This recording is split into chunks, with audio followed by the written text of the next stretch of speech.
actually found love in the village. I found love in the village. Every day and night, think about you all the time.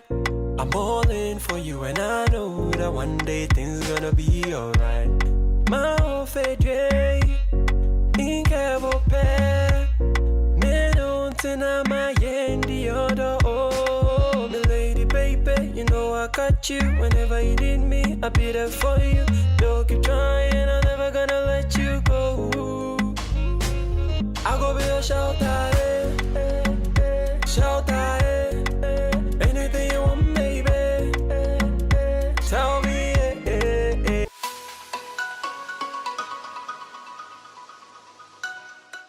Hey guys, what's up guys? Togo pretty Portia, and I'm back again with another banger. If you are new here, this channel is actually a couple channel. I run it with my husband. Oh, today I'm not wearing my ring. Oh gosh, forgive me, my husband. And if you're an old subscriber, you know the deal, right? We had a deal yesterday. If you guys give me 200 likes, I was going to continue my national service experience story for you guys. So it's actually night right now, and we've had over 150 likes. So I know that by tomorrow evening we are going to get the 200 likes. So I thought it's wise to just film the second part for you guys. And guys, the interesting thing is this story is like a 1 year experience, my 1 year experience in that community. So definitely I'm afraid we are going to have different parts of this video, but I'll try and make it as brief as possible. Okay, so obviously a young lady goes to a village to start her national service. She's definitely going to have a love life.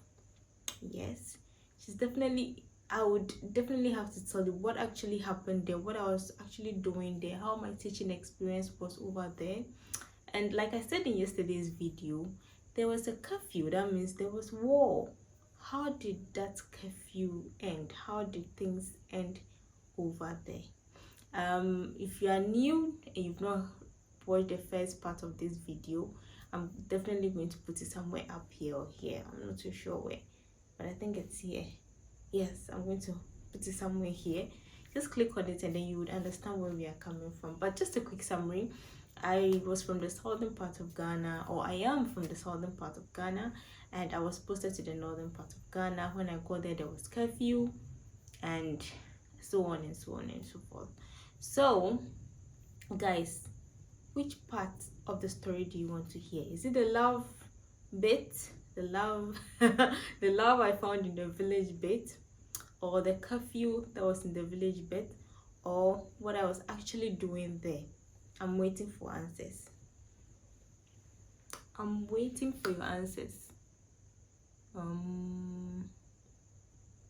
Okay, you guys said you want what I was actually doing there. You people said you want that, right? So in the next episode I can give you my love life, right? So fast forward, I got the school where I was supposed to be teaching. I went to see the headmaster. When he heard that I was from Volta region, he was like, wow, you've done well.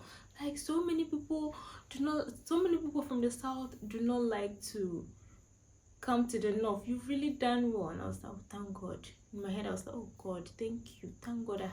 I've already started having a good relationship with my head teacher. So I told him I couldn't start work that day because number one, I didn't have accommodation. Number two, I needed to go back home to the Volta region to pick a few stuff. And he was like, oh no, don't worry, just relax. I'll get you accommodation and like just go and come back. So I was like, oh, this guy is so cool. So I started taking advantage of that. That I was saying in the second part of the video. But then fast forward, he got me accommodation. I went home, I came back, guys. So in my head I wanted a single room self-contained, because when I was in uni I was staying in a similar like a single room self-contained. I wanted my privacy, forgetting that I am actually going to a village. And in my head, oh yes, single room self-contained, that should be fine. I had budgeted money for that. I got there, and then the head teacher got a room for me very close to the school, which was good. So he took me to where I was supposed to live. Oh my god, guys, I was so sad. So it's actually a compound house, and I had a room, and then they had a bathroom, but they didn't have a toilet in the house. And where I was staying to didn't have like a public toilet close, so people were using the bush most of the time. So I opened the door to my single room, guys. The walls were like full of charcoal, like people used their hands all over the walls, and the walls were just dirty. The floor was not tiled, or it didn't even have any carpet, just cement. Oh god, I thought like everything was, I thought my world was just ending. So I called my mother. My mother was like, don't worry, you can just paint the room, buy carpet and all that. I was like, hey god, what is all this? So I went to the town. So that day I got to the village around 2 p.m. So I got someone to quickly paint the place for me, and then the person also laid my carpet for me, and then I had this small student mattress be at one corner. The student mattress I used in SHS, I took it to the village with me, so I put it at one corner, and then life began. But then now the question is, where are you going to when you want to use the washroom? Where exactly will I go? Can I go to the bush? I was just not myself. So God being good, like I said, the school was closer to my house, so the head teacher gave me the keys to the school toilet. That place is actually a new one. It was built by Get Fund. Nobody was using it. So every morning, if I want to use the washroom, I had to like wake up like 6 o'clock, because that is the time that the curfew is over. So even if midnight you are feeling for washroom, I don't know how they do it. You have to keep it in your stomach till so the next day. And guys, it was so embarrassing, because every morning I have to definitely ease myself, and every morning you see me holding my key and going to the school, and then some of my pupils will be on the campus, and I was always feeling so so so bad. Like I felt like I was the worst person ever, as if they don't do it, but like I was just feeling bad. And I had the worst experience one day. So one time I was in the washroom, and then a man came knocking, bang bang bang bang. Oh my god, guys. The thing just stopped coming out. I was like, oh god, who is that? And then the person was like, come out, come out. I was like, why are you harassing me? I said, come out. The person kept knocking the washroom. Come out, come out. I was like, what have I done wrong? So I finished, and then I came out, and he was like, who asked you to use the toilet? This is a new toilet. They don't even use the toilet. Toilet. This is a new toilet. They've not yet commissioned it, and you are using it. And I was like, what is that, how to talk to a lady? No. Chama chama. Like he was just talking on top of his voice, guys. It was the most embarrassing thing ever for me. And I didn't even know what to do, because he was mixing English with their language, and he was just talking on top of his voice. So I begged him. I was like, I don't know, my head teacher gave me the keys to be using the place, so where do you want me to use? Besides, you don't even know who you are talking to. Why can't you talk to somebody with respect? This guy got more angry. Like, why on earth will I tell him that he's not talking to me well? After all, I'm a woman. You know, sorry to say, the northern part of the world, they don't really regard women. This man gave it to me. Like, my students even came around, and I felt so embarrassed, guys. So fast forward, I went straight to my head teacher's house, and I was like, this is what happened. What am I supposed to do? Because he gave me the keys to use the washroom, and he cooled me down, and then he went to speak to the people, and so on and so forth.